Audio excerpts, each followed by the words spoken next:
Assalamualaikum warahmatullahi wabarakatuh. Selamat pagi, salam sejahtera bagi kita semua. Untuk hari ini, pertama-tama sebelum kita memulai pelajaran, marilah kita berdoa bersama-sama. Berdoa dimulai. Selesai. Pada materi kali ini, kita membahas tentang mengenal buku fiksi dan non-fiksi.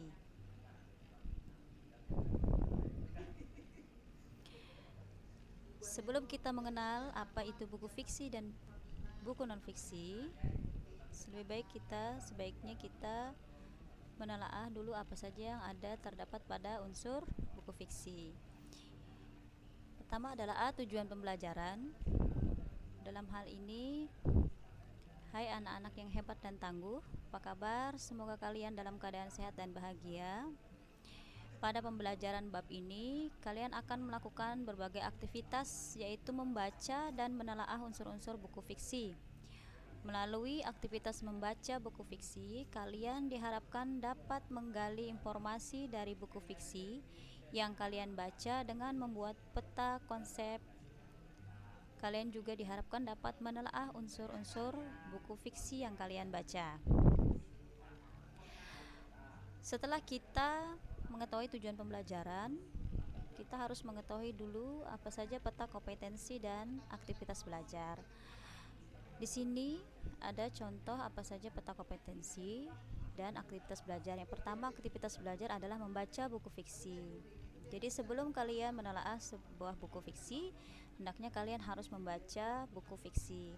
Setelah kalian membaca, maka kalian akan dapat menelaah buku fiksi tersebut. Apa saja yang kamu telaah atau kalian telaah dalam buku fiksi? Yang pertama itu adalah cover buku.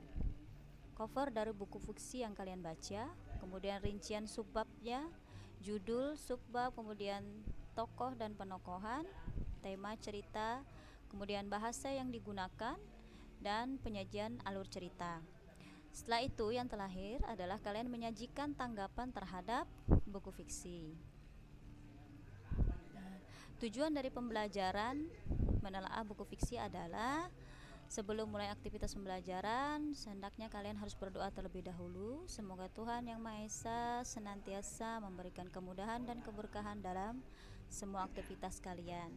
Dan jangan lupa untuk selalu menjaga kesehatan dan tetap semangat. Nah, sumber media yang kalian gunakan bisa bersumber dari buku paket, internet, surat kabar, majalah, dan televisi.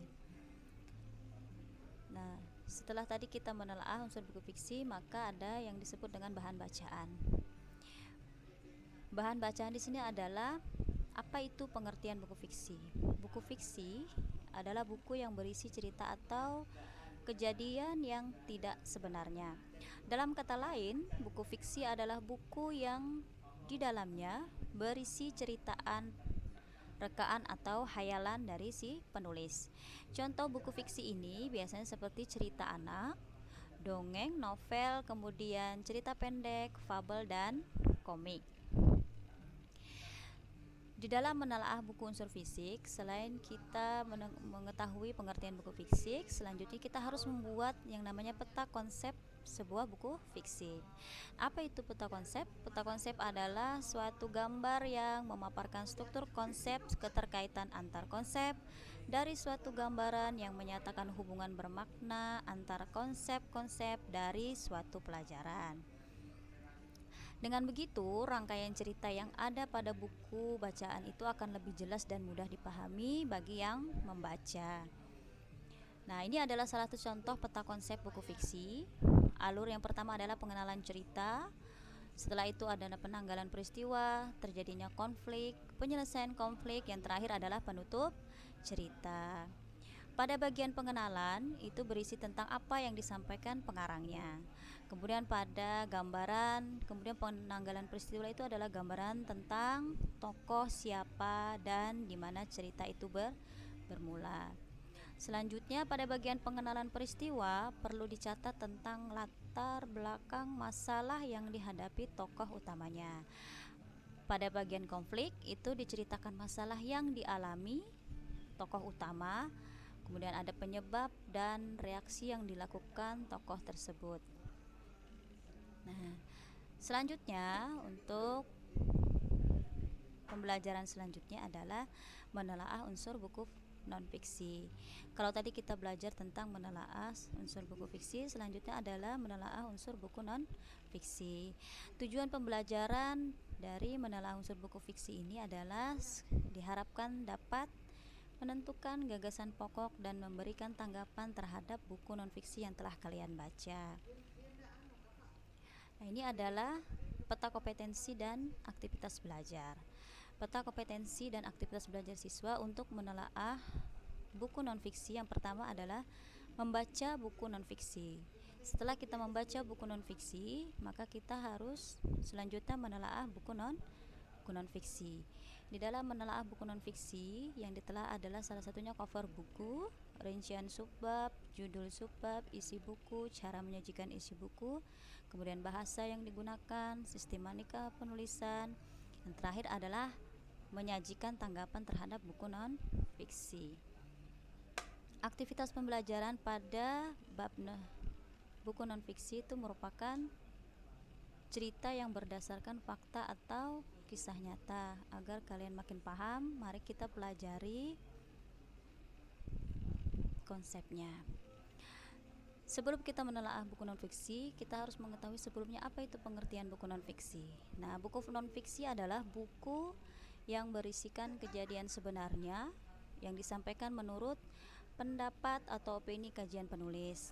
Biasanya contoh buku non-fiksi itu seperti buku pelajaran, buku ensiklopedia, kemudian buku jurnal, dokumenter, biografi, dan laporan ilmiah. Laporan ilmiah di sini bisa berupa makalah, skripsi, tesis, dan disertasi. Untuk peta konsep buku non-fiksi, peta konsep pada buku non-fiksi adalah suatu gambar yang memaparkan struktur konsep yang keterkaitan antar konsep dari suatu gambaran yang menyatakan hubungan bermakna antara konsep-konsep dari suatu pelajaran. Nah, ini adalah salah satu contoh peta konsep pada buku non-fiksi. Buku sebagai contoh di sini adalah isi buku apresiasi sastra berkenaan dengan buku sastra. Bab pertama yaitu berisi tentang pendahuluan, bab kedua itu tentang materi, begitu juga dengan bab 3, bab 4, selanjutnya bab 5 adalah penutup. Pada pendahuluan itu biasanya tercantum satu pengertian sastra, manfaat, kemudian yang kedua manfaat sastra, yang ketiga adalah jenis-jenis sastra. Untuk bab 2, bab 3, dan bab 4 itu biasanya berisi tentang materi, dilanjut dengan bab 5 adalah penutup.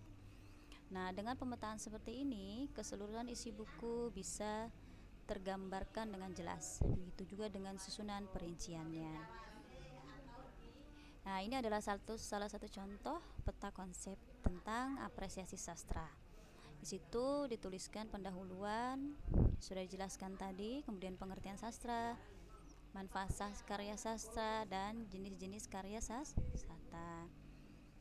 Isi setiap bab dalam sebuah buku dapat lebih diperjelas dengan peta konsep seperti di atas. Nah, di atas. Baik.